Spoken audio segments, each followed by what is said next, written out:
Vamos a, usualmente,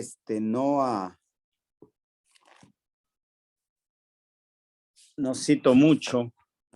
Permítame un momentito, ¿eh?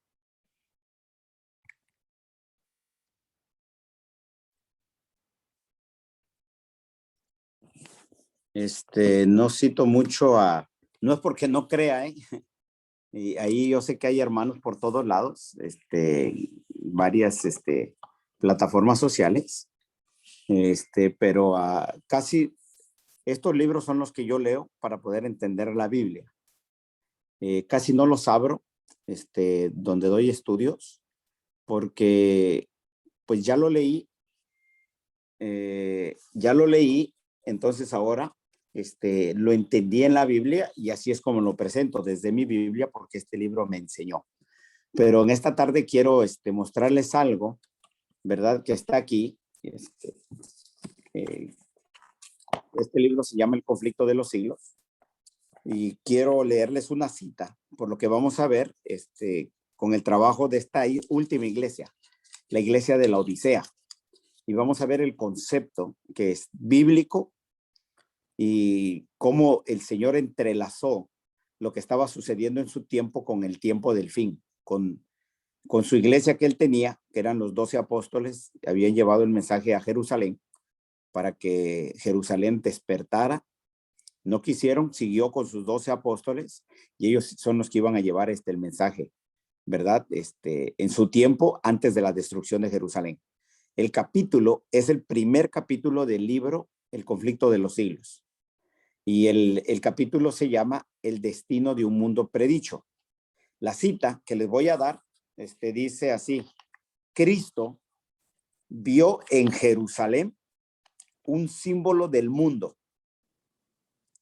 endurecido en su incredulidad y rebelión, que corría presuroso a recibir el pago de la justicia de Dios. Cristo miró en su pueblo, la condición de su pueblo era la condición que iba a estar en iba a estar en el tiempo del fin. Ahora les voy a leer la otra cita que está más adelante de este mismo capítulo.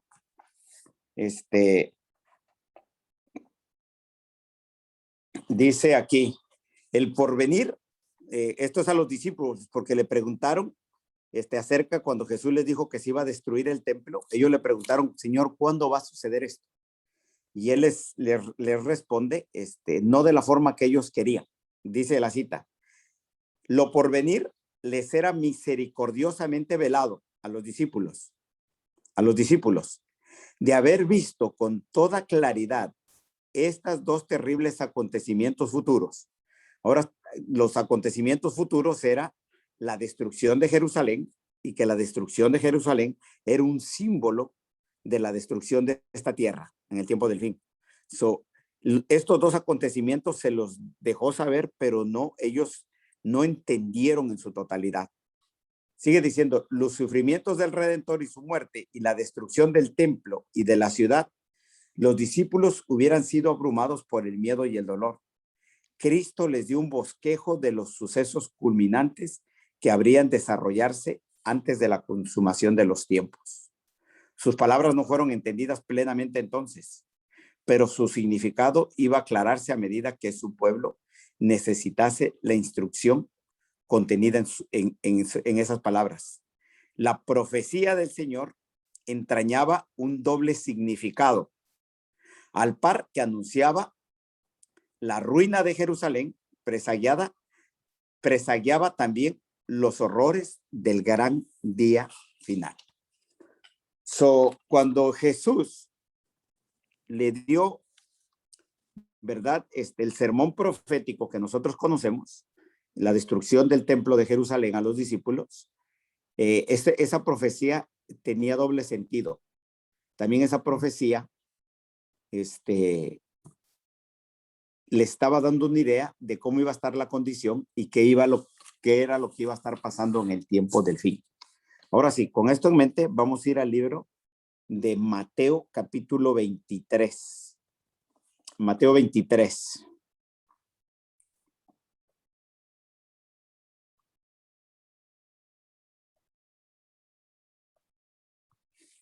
Mateo 23.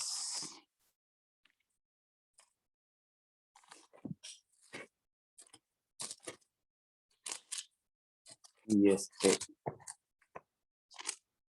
empiezo aquí con Mateo capítulo 23, el sermón profético de Jesús, porque hemos estado hablando de la iglesia, la última iglesia, la iglesia de la Odisea, la iglesia del juicio, que es de todas las iglesias es la que tiene la peor condición, ¿verdad? Y son líderes, el Señor le dejó un mensaje tremendo para el tiempo del fin, pero esta iglesia no vive conforme a lo que el Señor le ha dejado. Ya estamos metidos todos. Ahora vamos a ver si eso que sucedió en el tiempo de Jesús va con nosotros también en el tiempo del fin, y eso va con la iglesia, con la condición. Dice aquí el capítulo 23 de Mateo, versículo 1.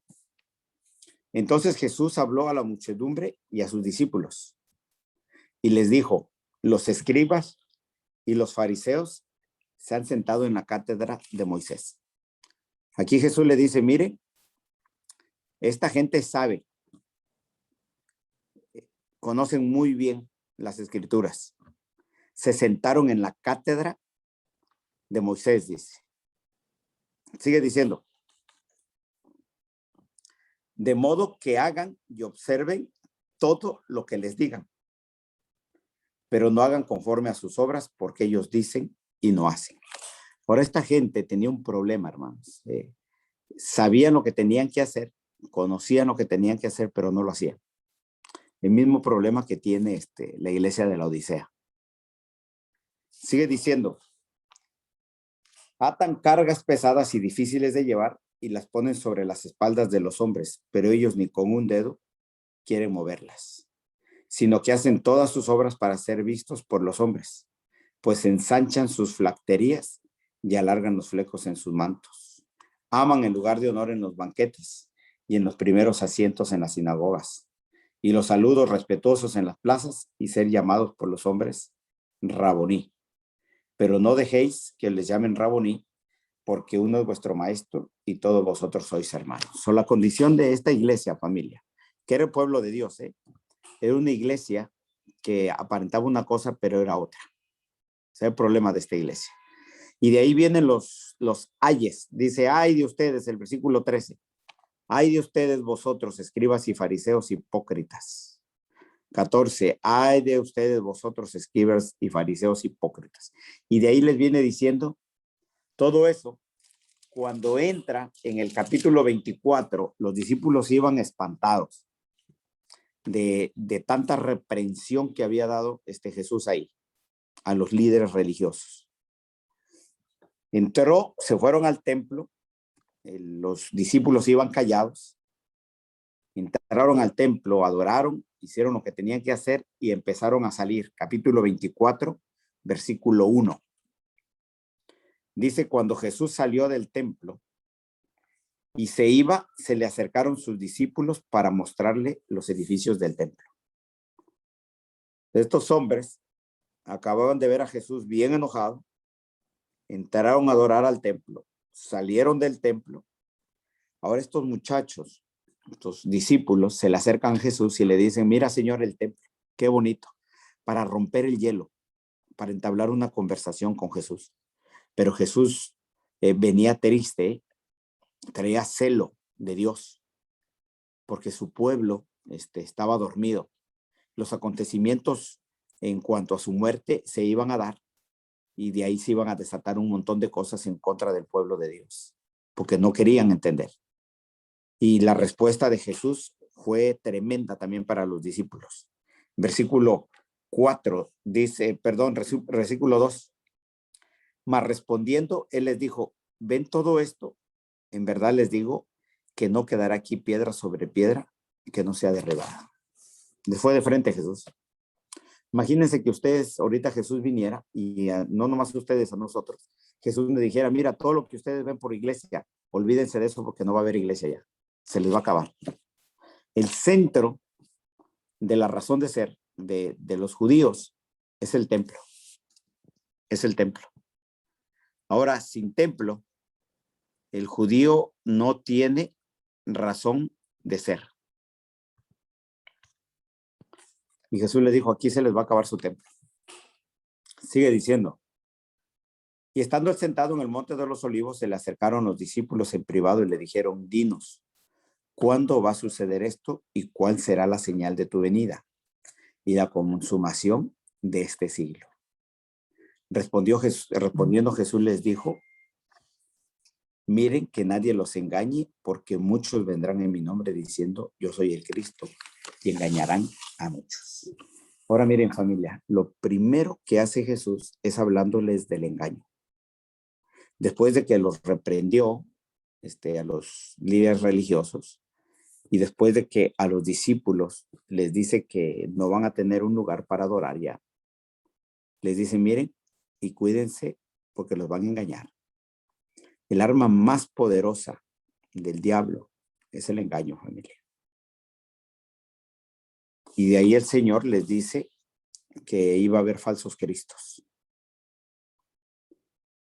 Y le da eventos de desgracias que iban a venir. Ahora miren, familia, la iglesia del tiempo del fin tiene que ver mucho con esto. Lo vamos a empezar a entrelazar. Esta iglesia, porque yo les estoy nomás hablando así, podemos ir a los versículos bíblicos, pero ya vimos mucho de esto. Le hemos tomado mucho tiempo, le vamos a tomar mucho tiempo a esta última iglesia. Esta iglesia tiene problemas de carácter. Somos que sí queremos, pero hacemos otras cosas. Tenemos ese problema. También tenemos el problema de que nos creemos muchas mentiras, hermanos. Oímos cosas que no debiéramos de oír. Y cuando digo esto es doctrinas falsas, hermanos. Y las practicamos. Jesús le estaba diciendo a sus discípulos que se cuidaran del engaño. Versículo 5 dice, porque vendrán en mi nombre diciendo yo soy el Cristo y engañarán a muchos. Y va a haber falsos cristos, hermanos. El siguiente versículo que quiero ver es versículo 11. Dice, se levantarán muchos falsos profetas y a muchos engañarán. Ahora, el Señor estaba queriendo que sus discípulos se prepararan con su carácter, porque ahí atrás ellos habían visto, días antes, cómo el Señor reprendió a los fariseos y a los escribas que tenían su carácter pervertido y también los estaba preparando para que ellos estudiaran las escrituras y no los engañaran. Iban a tener dos enemigos para esto, los falsos cristos y los falsos profetas. Son peligrosos. La cuestión, familia, es que cuando el falso Cristo y el falso profeta se unen, la cosa se pone más peligrosa. Miren el capítulo 24 y vamos a ver el versículo 24.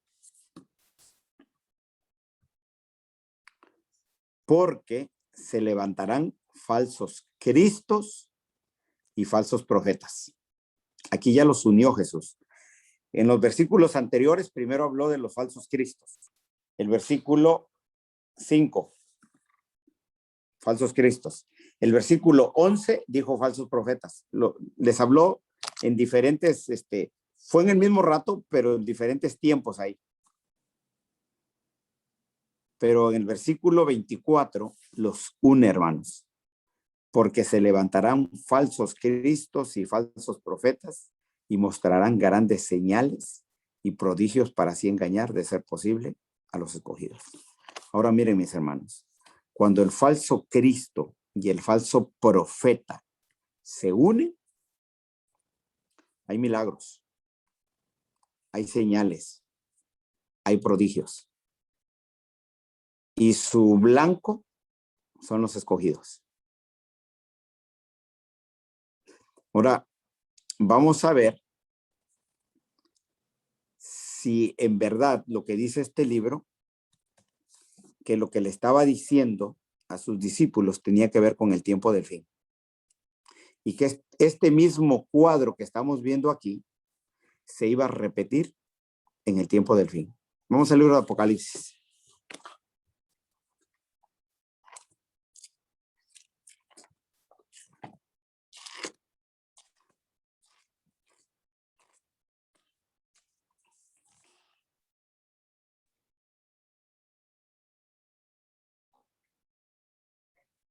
Ahora miren, Apocalipsis capítulo 12. Apocalipsis capítulo 12 está hablando de la guerra que ha tenido el diablo con su iglesia. Todo el capítulo 12.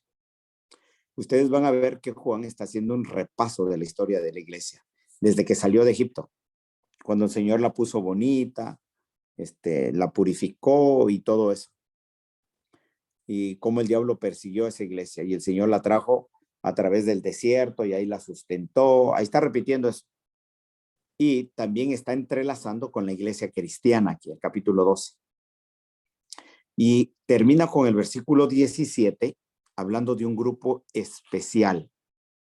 Entonces, dice, el dragón se enfureció contra la mujer y salió para hacer guerra contra el resto de la descendencia de ella, los que guardan los mandamientos de Dios y tienen el testimonio de Jesús.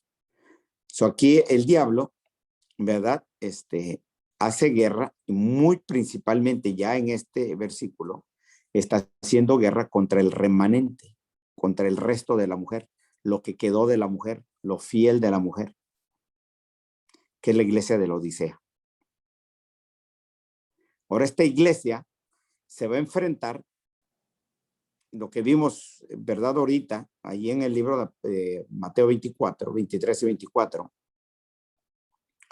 que este grupito, el remanente, que son los 12, ahí en el Mateo 24 eran 12, aquí Dios levantó un grupo pequeño, se va a seguir enfrentando contra el dragón y contra el falso Cristo y se va a enfrentar con el falso profeta. Versículo 13:1 dice, el dragón se paró sobre la arena del mar. Vi que subía del mar una bestia que tiene 10 cuernos y 7 cabezas en sus cuernos y habría 10 diademas y en sus cabezas había nombres blasfemos. La bestia que vi era semejante a un leopardo, sus pies eran como los de un oso y su boca como la boca de un león. Y el dragón le dio su poder, su trono y su grande autoridad. Vi una de sus cabezas como herida de muerte, pero su herida mortal fue sanada. Y la tierra se maravilló en pos de la bestia. Y la adoraron al dragón porque había dado autoridad a la bestia y adoraron a la bestia diciendo, ¿quién es semejante a la bestia y quién puede luchar contra ella? Se le dio una boca que hablaba palabras arrogantes y blasfemias y se le dio autoridad para actuar 42 meses. Y abrió su boca en blasfemias contra Dios para blasfemar su nombre y su tabernáculo, es decir, contra los que moran en el cielo. Se le concedió hacer guerra contra los santos y vencerlos y se le dio autoridad sobre toda tribu, pueblo, lengua y nación. Y la adoraron todos los que moran en la tierra cuyos nombres no están escritos desde la fundación del mundo en el libro de la vida del Cordero que fue inmolado. Si alguno tiene oído, que oiga. Si alguno es destinado a la cautividad va. Si alguno va a morir a espada de morir. Aquí está la perseverancia de los santos. Permítame. Perdón. Miren, hermanos, aquí este poder, esta bestia que sube del mar, nosotros la conocemos como el papado. Esta bestia se hace pasar por Dios. En la Biblia, blasfemia es hacerse pasar por Dios.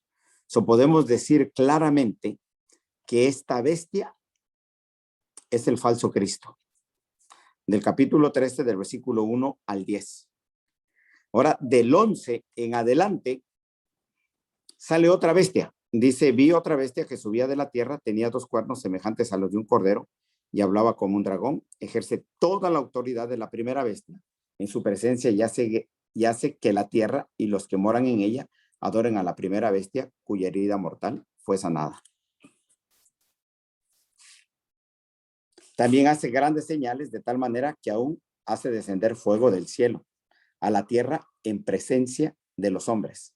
Además, engaña a los que moran en la tierra a causa de las señales que se le concedió hacer en presencia de la primera bestia, diciendo a los moradores de la tierra que hagan una imagen de la bestia que tenía la herida de la espada y que ha vuelto a vivir.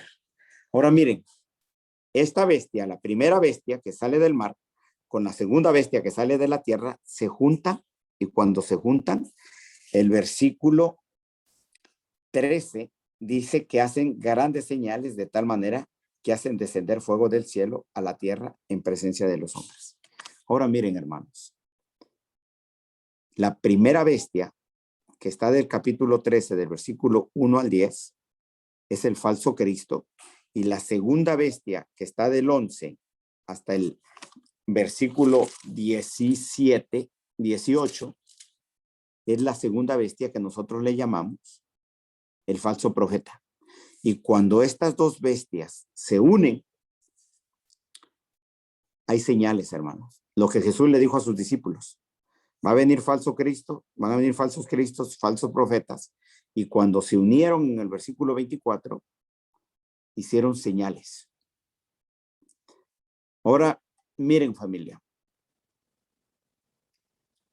solamente los que tengan el carácter de Cristo van a poderle hacer frente a este grupo y van a poder ayudar a un montón de gente. El capítulo 13, el 12 y el 13 es un preámbulo, es una abertura, es la puerta para abrir el capítulo 14. El capítulo 14 está hablando de un grupo muy especial que tienen el nombre del Padre y el nombre del Hijo en la frente, que son los que van a poder hacerle guerra a estos poderes. Y aquí ya estamos hablando, familia, del trabajo que Dios nos tiene a nosotros como iglesia, de la iglesia adventista del séptimo día, que es la iglesia de la Odisea, la última iglesia.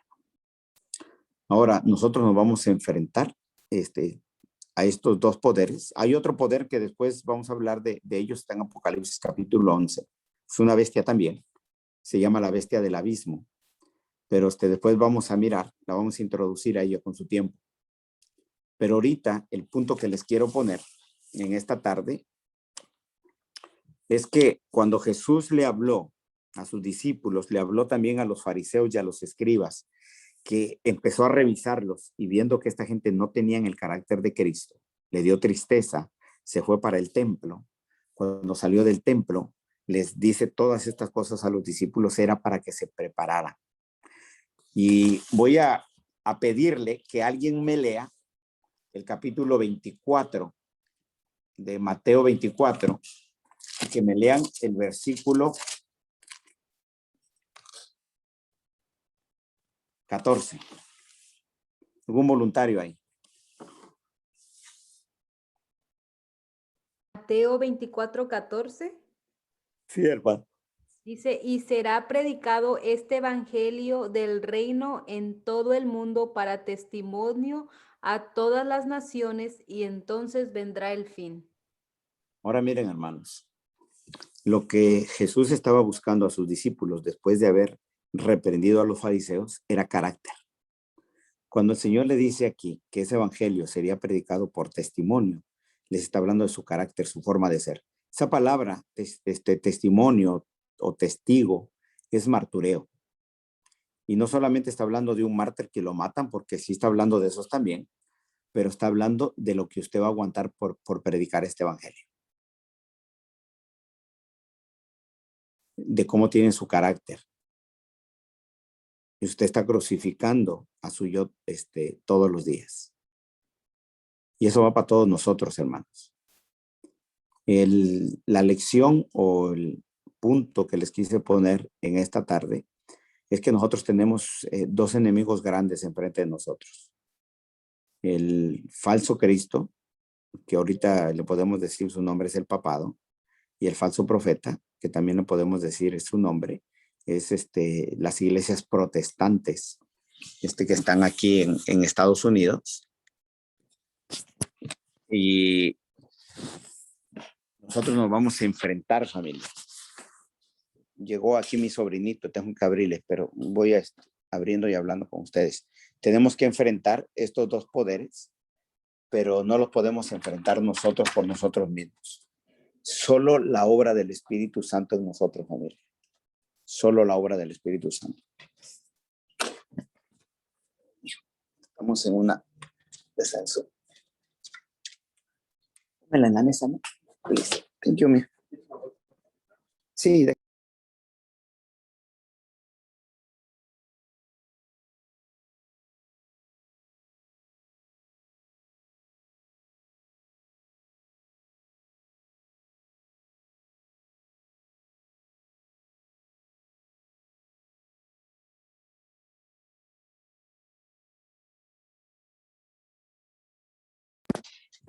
Pues sí, familia.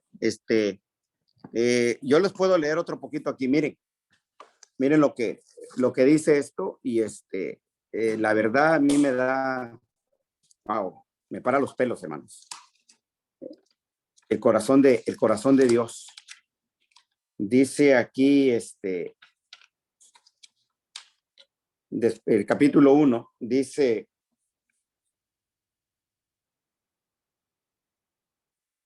hermosa provincia, está hablando aquí de Jerusalén.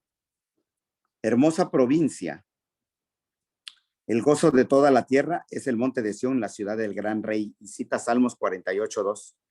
Resaltaba a la vista las construcciones espléndidas del templo, cuyos muros de mármol blanco como la nieve estaban entonces iluminados por los últimos rayos del sol poniente, que al hundirse con el ocaso hacía resplandecer el oro de sus puertas. Se veía precioso. Usted iba a la montaña y podía ver ese templo de mármol blanco y sus puertas bañadas de oro. Ese sol pegándole ahí resplandecía ese templo. Por todos lados se miraba. Así se destacaba la gran ciudad, perfección de hermosura, orgullo de la nación judaica. ¿Qué hijo de Israel podía permanecer ante semejante espectáculo sin sentirse conmovido de gozo y admiración? Pero era muy ajeno a todo esto, los pensamientos que embargaban la mente de Jesús. Cómo llegó cerca, viendo la ciudad, lloró sobre de ella. En medio del regocijo que provocaba su entrada triunfal, mientras el gentío agitaba las palmas y alegres hosanas discurrían en los montes y 1000 voces le proclamaban rey, el redentor del mundo se sintió abrumado por su súbita y misteriosa tristeza. Él, el Hijo de Dios, el prometido de Israel, que había vencido a la muerte arrebatando sus cautivos, lloraba no presa de común abatimiento, sino dominado por una intensa, irreprensible agonía. No lloraba por sí mismo, por más que supiera a dónde iba. Iba al Getsemaní, lugar de su propia, próxima y terrible agonía. Extendiese ante sí su vida. La puerta de las ovejas divisaban también. Ante ella había entrado durante siglos y siglos las víctimas para el sacrificio. Pronto iba a abrirse para él cuando como cordero fuera llevado al matadero.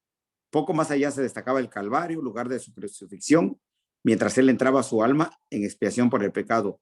No era, sin embargo, la contemplación de aquellas escenas que le arrojaban sombras sobre el Señor en aquella hora de gran regocijo, ni tampoco el presentimiento de su angustia sobrehumana, la que nublaba su alma generosa. Lloraba por la falta, lloraba por él, por la falta de destino de los millares de Jerusalén, por la ceguedad y por la dureza de corazón de aquellos a quienes él viniera a bendecir y salvar.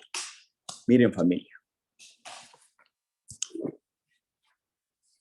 si lo que pasó en Jerusalén, y ya vimos que es el mismo cuadro que pasó en Jerusalén, que está pasando ahorita en el tiempo del fin, esta gente se enfrentó con falsos cristos, falsos profetas, y una destrucción de su tierra, de su templo y de todo lo que tenía que ver con los judíos, y eso era una profecía de doble sentido que tenía que ver con el tiempo del fin.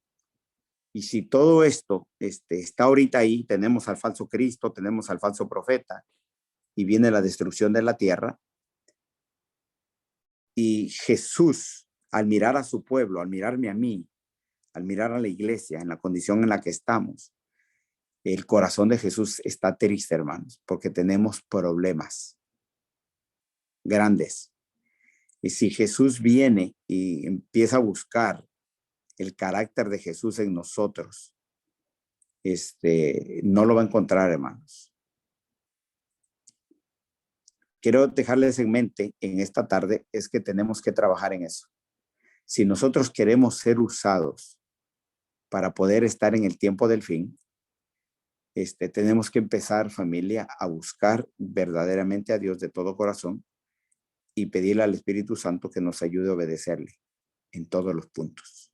Ese es el mensaje de esta tarde. No sé si tienen alguna pregunta.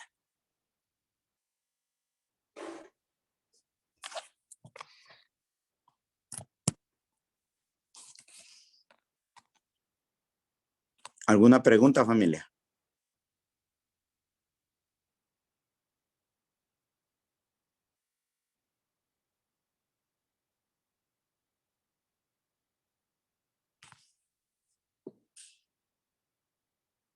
¿No hay preguntas?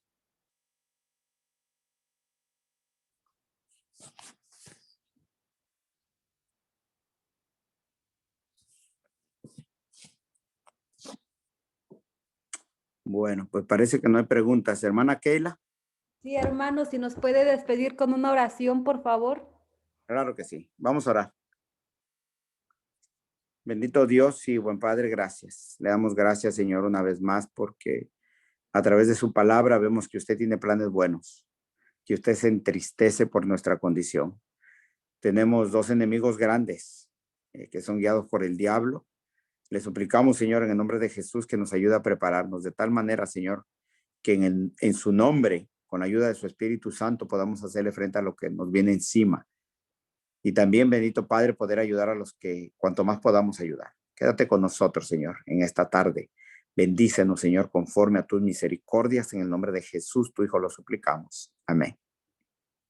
Amén. Muchas gracias, hermanos, a todos. Recordándoles que mañana vamos a tener el seminario de salud a las 9 de la mañana, a hora de México. Si todavía no ha cambiado el horario, va a ser a las 10 de la mañana, hora de México. Así que están todos invitados mañana a las 9 de la mañana por este mismo link para tener el seminario de salud. Ahí va a haber espacio para preguntas y respuestas. Si ustedes tienen alguna pregunta para el doctor, ustedes también pueden preguntarle y él les va a contestar. Y es todo, hermanos. Gracias por acompañarnos y que Dios me los bendiga. Bendiciones.